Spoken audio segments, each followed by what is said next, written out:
Day everyone, my name is John Paul Ibicar, studying Bachelor of Science in Agriculture major in Soil Science.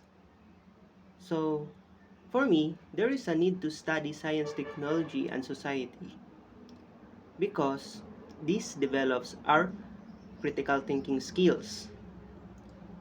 Why? Why do we have to develop critical thinking skills? Because today, where technology are vast and around us, there is a need for us to know if using that will lead to good benefits or evil or bad, because not all technologies provide good benefits only.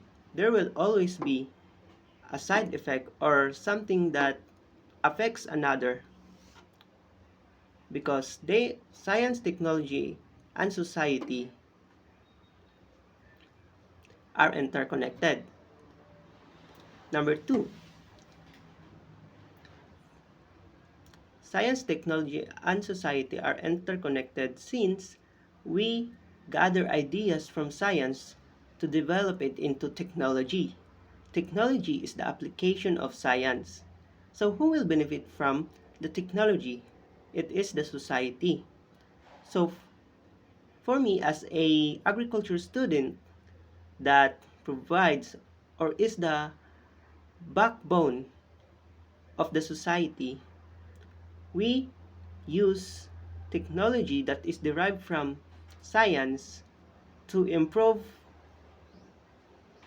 farming, to be able to provide more food for the country.